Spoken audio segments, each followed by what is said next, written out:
पुरुषार्थ और भाग्य दोनों साथ चलते हैं। सारी दुनिया में ये अटल सत्य है कि जो व्यक्ति पुरुषार्थ या मेहनत करते हैं उन्हें उनका फल निश्चित ही मिलता है। पर कभी कभी किसी के साथ ऐसा भी हो सकता है कि लाख मेहनत के बावजूद कड़ी मेहनत का उचित मूल्य नहीं मिल पाता। ऐसे अवस्था में मजबूरीवश इंसान अपने भाग्य को कोसने लगता है और इसे ही अपना दुर्भाग्य मान बैठता है।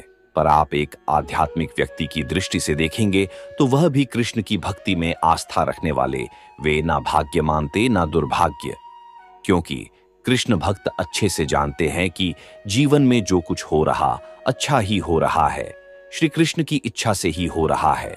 उन्हें ये संपूर्ण विश्वास है कि उनसे बेहतर उनका हित किसमें है ये श्री कृष्ण जानते हैं। भक्त ये भी अच्छे से जानते हैं और मानते हैं कि जीवन में दुख भी आ रहे हैं तो ये भी श्री कृष्ण की ही लीला है और श्री कृष्ण उन्हें दुखों को सहन करने और सामना करने की शक्ति भी श्री कृष्ण ही हमें देंगे। इसीलिए ये बात भी समझ लीजिए। आप श्री कृष्ण कहते हैं कि मानव जन्म इसलिए हुआ है ताकि हमारे जो जन्मों के कर्म इकट्ठा कर रखे हैं वह समाप्त हो सके और हमें इस जन्म मरण के चक्रव्यूह से मुक्ति मिल सके। हर आत्मा पवित्र और शुद्ध होकर मोक्ष मार्ग पर चल सके। इस पृथ्वी पर हर सोल का जन्म लेने का यही उद्देश्य है। पृथ्वी पर हर सोल को एक शरीर की प्राप्ति होती है और वह मनुष्य योनि में जन्म लेकर कोई ना कोई उद्देश्य की पूर्ति के लिए ही जन्म लेता है। उद्देश्य हेतु हर एक को जीवन में संघर्ष भी करना पड़ता है। संघर्ष ही जीवन, यह बात भी आप अच्छे से समझते भी होंगे। जिसने जीवन में संघर्ष ही नहीं किया तो उसने क्या पाया। फिर श्री कृष्ण की ये बात अच्छे से समझ लीजिए।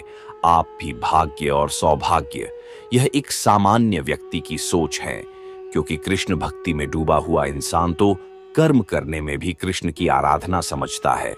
भाग्यवान व्यक्ति तो अपने किए हुए अच्छे कर्म के बदले में सुख का आनंद लेता है। कृष्ण भक्त का तो श्री कृष्ण की कृपा से अपने पूर्व जन्म में किए हुए कर्मों को भी पूरा समाप्त कर और नए पवित्र कर्मों का निर्माण कर श्री कृष्ण के शरण में जाकर खुद को सुरक्षित समझता है। इसलिए श्री कृष्ण के शरणागत होना ये भी एक सौभाग्य की बात है। आप भी श्री कृष्ण के शरण में जाना चाहते हो तो ये आध्यात्मिक गूढ़ की बात समझते होंगे।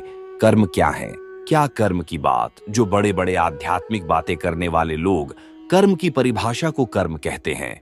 क्या आप जानते हैं कि हम दिमाग में कुछ सोचते हैं वह भी एक कर्म है। बल्कि मैं तो कहूंगी कोई भी अच्छे और बुरे कर्म की शुरुआत दिमाग से ही होती है। कोई भी अच्छे या बुरे कर्म की उपज हमारा यह दिमाग ही है। क्यों है सच ये बात? आप भी मानते हैं कि नहीं? सुनिए, श्री कृष्ण भी क्या कहते हैं।